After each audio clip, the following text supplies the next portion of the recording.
It's time now for French Connections, our weekly look at the intricacies of life here in France with Florence Vilmio. Hey, Olivia. Hi, Flo.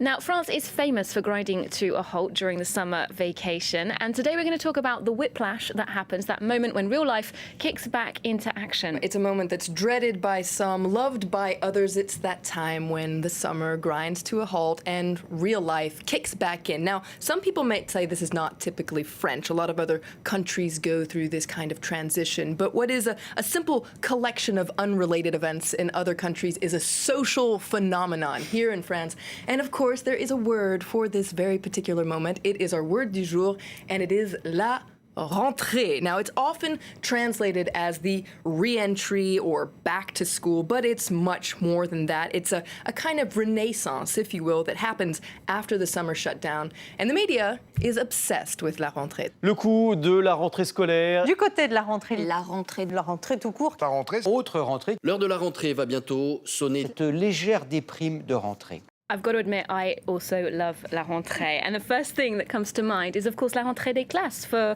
the children. 12 million students going back to school. There's a lot of hype around the rentrée des classes. People talk about the latest school reform. There's so many, it's hard to keep track. But it's mainly about school supplies, Olivia. And I know we both share a passion for pencil cases. Indeed. There's a very exciting energy around la rentrée. Now, that's true for teachers, of course, students, and even their parents. Take a listen.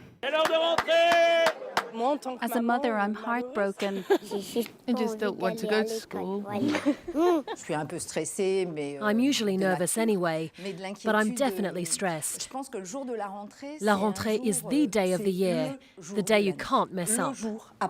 Buying these back-to-school supplies can be quite expensive for some families, and the state has got a scheme to help them out. It's called the Caisse des allocations familiales. It's France's benefit agency for families, essentially, and it has a special budget for la rentrée to help families that earn under a certain threshold. So it's called the allocation de rentrée scolaire, essentially a kind of back-to-school allowance, and the amount varies depending on the age of the children. Families can use the money that's popping up right here as they please to buy those pencil cases they need, or also to pay for extracurricular activities. Now, it costs the state about 2 billion euros a year, but it makes a huge difference for about 3 million families, as you'll hear.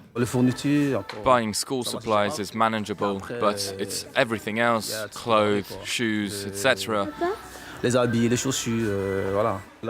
He was doing his homework on the dining table, but he needs his own desk now. I won't spend it all now.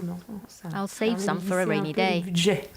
Now, the end of the summer also marks the beginning of the political season, la rentrée politique. And French political parties typically hold something that's called an université d'été, which is not really a university and doesn't even necessarily take place in the summer. It's more of a beginning of the year conference where they establish a strategy for the year to come. The government also has its rentrée politique. It's a back to work after a short break. And for the president, Emmanuel Macron, his 2017 rentrée was marked with a special opportunity to show off his new dog, Nemo. That's quite a nice way to start the school year. So there are plenty of kinds of rentrées. There's the kids, the politicians. What about everybody else? Well, it's back to the grind, isn't it? They talk about métro, boulot, dodo. It's back to taking the metro, working, and going to sleep. Now, the problem with the rentrée is it has kind of a side effect, if you will, a kind of depression that can settle in. And there's another word for this. It's called les blues de la rentrée, the rentrée blues, and it can really get you down. Listen to this woman. All of a sudden, there are crowds everywhere, in the metro, in the street, when you get to work. There are people and noise, people running everywhere. So some people decide to fight those blues by making new plans. La rentrée is an opportunity for change, a new leaf. That's right. It doesn't have to be all about depression. It can also be a magical new start. Now, it's kind of like a second start, I guess you could say, because, in January you make your New Year's resolutions. Well, la rentrée in September is an opportunity to either make good on those resolutions or make a whole new bunch of resolutions, and some people are very ambitious.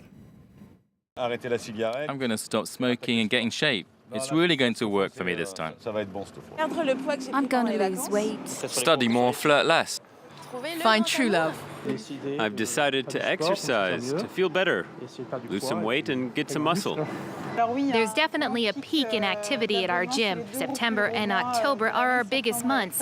It might be linked to those good resolutions people make after eating too much ice cream on vacation. Now that looks like a lot of hard work, but here's one rentrée resolution I can definitely get enthusiastic about. You can head to your local bookstore where they're celebrating the rentrée littéraire. It's a huge deal in France. Over a 6-week period, so between August and September, a torrent of new books are released. We're talking about 600 books that are published in this period alone. Now, that's huge for a country the size of France. Why are there so many new releases during this rentrée littéraire? Well, it's because publishing companies are competing for the literary award season, which happens during the month of October. So these are including prestigious prizes like the Prix Femina, the Prix Goncourt, everything like that. Now, what's interesting is not only do book sellers love this rentrée littéraire, but book lovers love it as well. I get really excited during the literary rentrée. I buy piles of books. It's a huge turnover for us. We do 13% of our annual sales between the end of August and the end of September. Not to be left out, the media also has their own rentrée. You have new shows that are born, new presenters that compete for the airwaves, and new magazines, actually, or old magazines releasing new formats. You might even notice some changes here at France 24. And there's plenty to be getting your teeth into as the nights draw in. Thank you very much, Flo. That's all we've got time for. If you have any questions about France you'd like us to explore in French Connections, tweet Flo at Flo Vilmino, and do check out our website.